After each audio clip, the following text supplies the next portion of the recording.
नमस्कार साथियों, मैं प्रकाश जांगिड़ आज के इस वीडियो में आपका हार्दिक स्वागत करता हूं। आज के इस वीडियो में हम रसखान के चौथे सवैये का अध्ययन विस्तार पूर्वक और भावार्थ सहित इसकी व्याख्या जानेंगे। ठीक है साथियों, तो आइए शुरू करते हैं रसखान के सवैये भाग 4। सबसे पहले चौथा सवैया एक बार पूरा पढ़ लेते हैं। काननी दय अंगूरी रहिबो, जब ही मुरली धुनि मंद बजे है। मोहिनी तानन सो रसखानी, अटा चढ़ी गोधन गेहे तो गेहे। तेरी कहो सिगरे ब्रज लोगनी, कालही कोव कितनो समुझे है। मायरी व मुख की मुस्कानी, समहारी न जह न जह न जह। ठीक है साथियों, यह जो सवैया हैं ब्रज भाषा में लिखित हैं। अब हम इस सवैये में क्या बताया गया है उसके बारे में जान लेते हैं। चौथे सवैये के बारे में कवि रसखान ने चौथे सवैये में श्री कृष्ण की मुरली की धुन और उनकी मुस्कान के अचूक प्रभाव यानी जिसका निशाना चूके नहीं, अचूक प्रभाव तथा गोपियों की विवशता का वर्णन किया है। गोपियां श्री कृष्ण की मुरली की ध्वनि तथा उनकी मुस्कान पर मोहित हैं और अपने आप को श्री कृष्ण की ओर खींचे जाने से रोकने में भी असमर्थ हैं। ठीक है साथियों, अर्थात इस चौथे सवैये में गोपियों ने अपनी विवशता प्रकट की है और श्री भगवान कृष्ण की मुरली की धुन और उनकी मुस्कान पर भी मोहित होने की बात की है। ठीक है साथियों, आइए अब इसकी विस्तार पूर्वक व्याख्या जान लेते हैं। भावार्थ सहित व्याख्या। साथियों, गोपियां श्री कृष्ण के रूप सौंदर्य पर मुग्ध हैं। वह श्री कृष्ण के विवश में आने से बचने की पूरी कोशिश करती हैं, परंतु श्री कृष्ण की मुरली की धुन और उनकी मुस्कान के अचूक प्रभाव के सामने अपने आप को विवश पाती हैं। प्रथम पंक्ति में कहती हैं, काननी दय अंगूरी रहिबो, जब ही मुरली धुनि मंद बजे है। काननी यानी कानों में, दे यानी देकर, अंगूरी यानी अंगुली, रहिबो यानी रहूंगी, जब ही यानी जब ही, मुरली धुनि यानी धुन, मंद यानी धीमे आवाज में, बजे ही यानी बजेगी। गोपियां प्रथम पंक्ति में कहती हैं, एक गोपी कहती हैं कि जब श्री कृष्ण मधुर स्वर में मुरली बजाएंगे तब मैं अपने कानों में अंगुली डाल लूंगी ताकि मैं उसे सुन ना सकूं। ठीक है साथियों, गोपी कानों में अंगुली इसलिए डालना चाहती हैं ताकि वह श्री कृष्ण की मुरली की मधुर ध्वनि न सुन सके और स्वयं पर अपना नियंत्रण रख सके। ठीक है साथियों, दूसरी पंक्ति है, मोहिनी तानन सो रसखानी, अटा चढ़ी गोधन गेहे तो गेहे।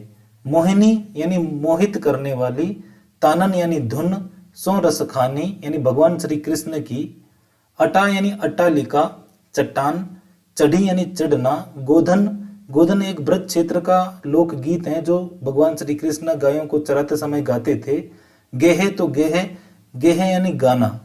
ठीक है साथियों, तो इसका अर्थ हुआ कि गोपी कहती हैं श्री कृष्ण ऊंची ऊंची अट्टालिकाओं पर चढ़कर मन को मोहने वाली तान में गोधन लोक गीत जो गाते हैं तो गाते रहें, मैं उससे बेअसर रहूंगी। अर्थात गोपी को लगता है कि श्री कृष्ण के गोधन का असर मुझ पर हो गया तो मैं अपने नियंत्रण में नहीं रह पाऊंगी। अर्थात गोपी डर रही हैं कि कहीं भगवान श्री कृष्ण के गोधन गाने से उनका असर उन पर भी हो सकता है। ठीक है साथियों, तीसरी पंक्ति में गोपी कहती हैं, तेरी कहो सिगरी ब्रज लोगनी, कालही को कितनो समुझे है। टेरी यानी होता है पुकारना, जोर से चिल्लाना, कहो यानी कहना, सिगरे यानी सारे, ब्रज लोगनी यानी ब्रज लोगों को, कालही यानी कल को, कौ यानी कोई, कितनो यानी कितनो, समुझे है यानी मुझे समझाए। गोपियां कहती हैं कि मैं सभी ब्रजवासियों से चिल्लाकर कहना चाहती हूं कि कल को कोई मुझे कितना भी समझाए, पर अंतिम पंक्ति, मायरी व मुख की मुस्कानी, समहारी न जह न जह न जह। मायरी यानी हे माँ, वो वह मुख की मुस्कानी, वह मुख यानी भगवान श्री कृष्ण के मुख की मुस्कान सम्हारी न जेह, संभली नहीं जाती, नहीं जाती, नहीं जाती। अर्थात गोपियां कहती हैं कि मैं सभी ब्रजवासियों से चिल्लाकर कहना चाहती हूँ कि कल को कोई मुझे कितना भी समझाए, पर हे माई, श्री कृष्ण के मुख की मुस्कान देखकर मैं अपने आप को नहीं संभाल पाऊंगी, नहीं संभाल पाऊंगी, नहीं संभाल पाऊंगी। ठीक है साथियों, अर्थात श्री कृष्ण की मुस्कान देखकर गोपी अपने वश में नहीं रह सकेगी, उस पर श्री कृष्ण की मुस्कान का जादू अवश्य चल सकेगा। आगे की पंक्ति है, अर्थात इसमें पूरे पद में साथियों, यहाँ जो तीसरी पंक्ति में गोपी ब्रजवासियों को चिल्लाकर इसलिए कहना चाहती हैं क्योंकि गोपियां ब्रज में रहती हैं और श्री कृष्ण भी। इसके अलावा उसे ब्रज वालों से ही लोकलाज का भय है, अर्थात कल को यही ब्रजवासी गोपी पर उंगली उठाएंगे। ठीक है साथियों, इस प्रकार वह सबको चिल्लाकर कहना चाह रही हैं। इस प्रकार इसकी भावार्थ सहित व्याख्या पूर्ण हुई। अब हम एक बार इसकी सरल व्याख्या जान लेते हैं। काननी दय अंगूरी रहीबो, जब ही मुरली धुनी मंद बजे ही।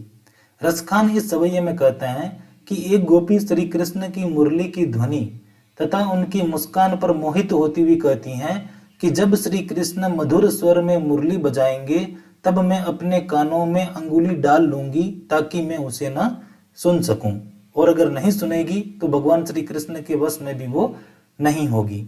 मोहिनी तानन सो रसखानी, अटा चढ़ी गोधन गेहे तो गेहे। श्री कृष्ण ऊंची ऊंची अटालिकाओं पर चढ़कर मन को मोहने वाली तान में गोधन लोकगीत गाते हैं तो गाते रहें, मैं उससे बेअसर रहूंगी।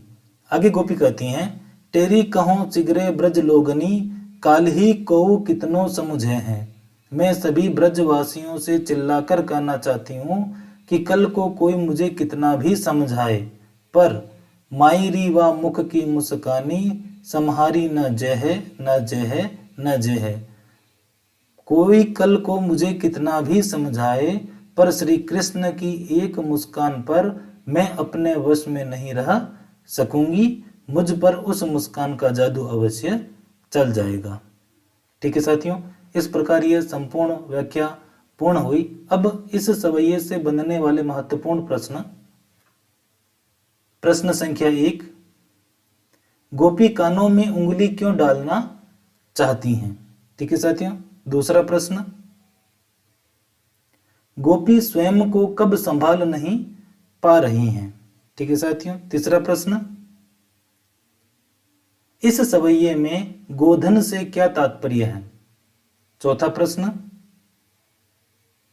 काल ही को कितनों समुझे है, मैं अलंकार पहचान कर बताओ। आपको अलंकार पहचानना है इसमें कि कौन सा अलंकार है। अंतिम प्रश्न,